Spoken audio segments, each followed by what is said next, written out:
నిన్న రిలీజ్ అయిన యూపీఎస్సీ రిజల్ట్స్‌లో ఇండియాలోనే థర్డ్ ర్యాంక్ సాధించారు అనన్య రెడ్డి అనే ఒక అమ్మాయి. సో, ఆమె బయో ఏంటి? బ్యాక్‌గ్రౌండ్ ఏంటి? మహబూబ్ నగర్ ఒకప్పుడు కరువు ప్రాంతం. హ్మ్. పాలమూరు అంటారు ఆ ఏరియాని. సో మహబూబ్ నగర్ జిల్లా దేవరకర్ర మండలం అడ్డాకుల దగ్గర పొన్నకల్ అనే ఒక ఊరు ఈ అమ్మాయిది. ఈ అమ్మాయి పేరు దోనూరు అనన్యారెడ్డి. వీళ్ళ నాన్న దోనూరు సురేష్ రెడ్డి, వీళ్ళ అమ్మ మంజుల. సురేష్ రెడ్డి ఏమో వ్యవసాయం చేస్తారు.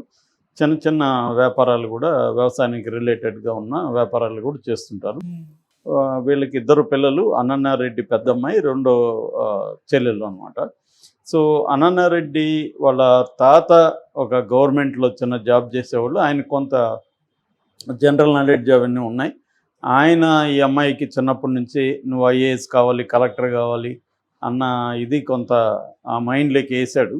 సో కొంత గైడెన్స్ కూడా ఇచ్చాడు, ఎలా చదవాలి ఏంటనేది.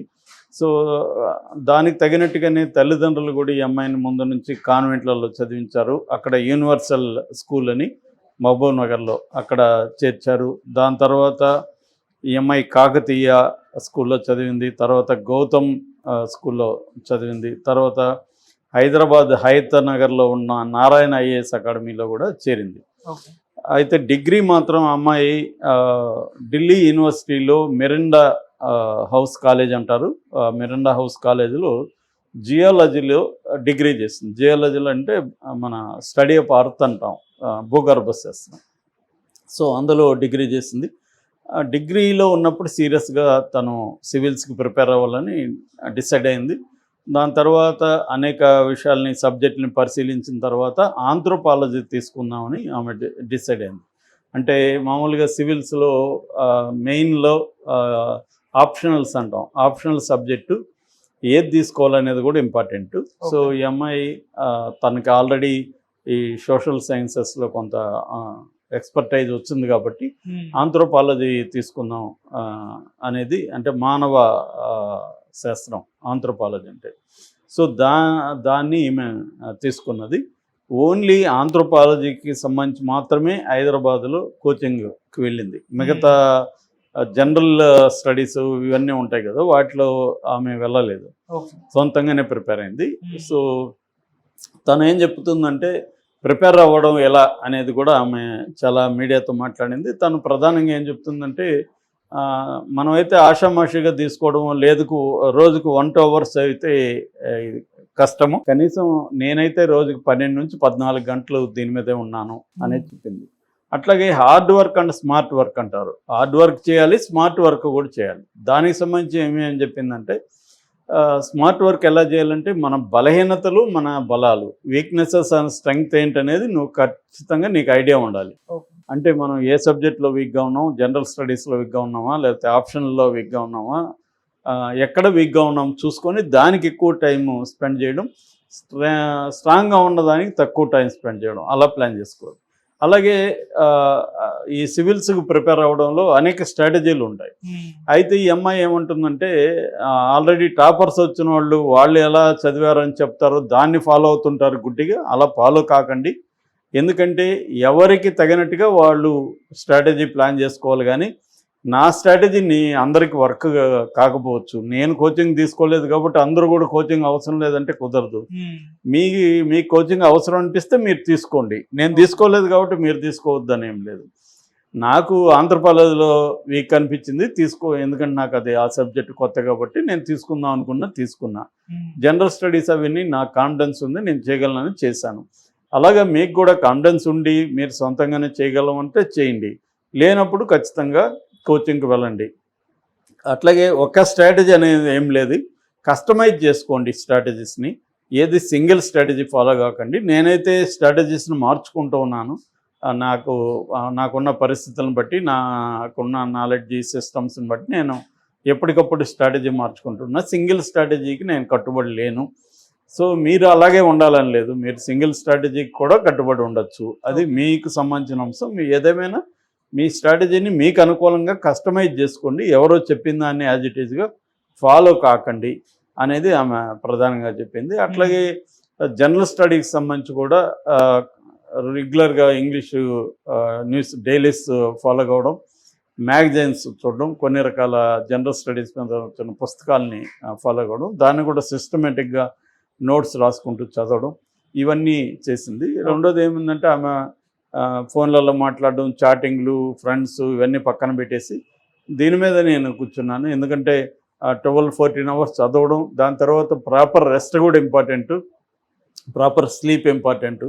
స్లీపు, రెస్ట్ లేకపోతే ఏమవుతుందంటే ప్రెజర్ పడుతుంది. మెంటల్గా కూడా ప్రశాంతత అవసరం. అప్పుడే మనం చదివింది మన మైండ్లో ఉండడం, దాన్ని రీప్రొడ్యూస్ చేయడం ఇదన్నీ అవసరం అని చెప్పింది. అట్లాగే అన్నిటికంటే దీంట్లో 3 రకాలు ఉంటుంది: prelims, mains, oral interview.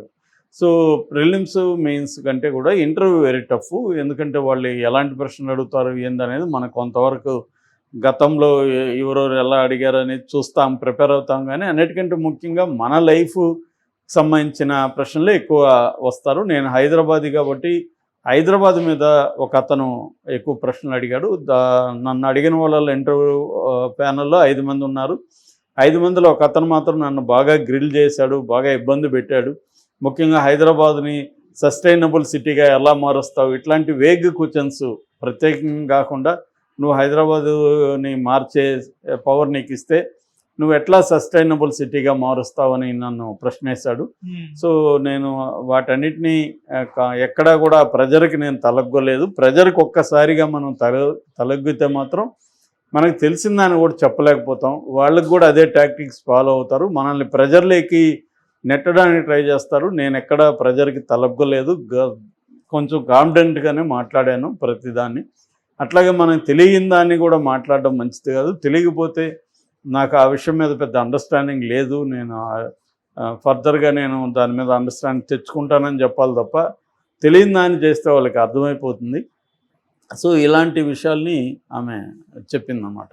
So ఇది నిజానికి ఐఏఎస్ కాదు, ఈమె సివిల్ సర్వెంట్. బట్ ఈమె ప్రిఫరెన్స్ మామూలుగా సివిల్ సర్వీసెస్లో IAS, Indian administrative service, IPS, Indian police service, తర్వాత ఇండియన్ ఫారిన్ సర్వీస్, ఐఎఫ్ఎస్, ఇట్లాంటివి చాలా ఉంటాయన్నమాట. వీటిల్లో తను సెలెక్ట్ వచ్చి తనకున్న ప్రిఫరెన్స్ వచ్చి ఐఏఎస్ అని చెప్తుంది. దానికి కారణం ఏంటంటే ఐఏఎస్ అయితే నాకు ఒకదానికే ఫిక్స్ కాకుండా డిఫరెంట్ ఎక్స్పీరియన్సెస్ ఉంటుంది. రెండోది నాకు చిన్నప్పటి నుంచి కూడా మహబూబ్ నగర్ కాబట్టి, వెనకబడిన ప్రాంతం కాబట్టి నేను ప్రజలకు ఏదన్నా సేవ చేయాలి అన్న కోరిక నాకు ఉన్నింది. మా తాతగారి ఇన్స్పిరేషన్ కూడా ఆ విషయంలో ఉంది. మా అమ్మ నాన్న కూడా కష్టపడేవాళ్ళు, వాళ్ళు మిడిల్ క్లాస్ పీపుల్ తప్ప అంతకంటే ఏమీ రిచ్ కాదు. సో అందుకని నేను ప్రజలకు సేవ చేయాలనే ఉద్దేశం ఉంది. దానికి కూడా ఐఏఎస్ అయితే నాకు బాగుంటుందని నేను అనుకుంటున్నాను. సో నా ఫస్ట్ ప్రిఫరెన్స్ అయితే ఐఏఎస్ అని చెప్పింది.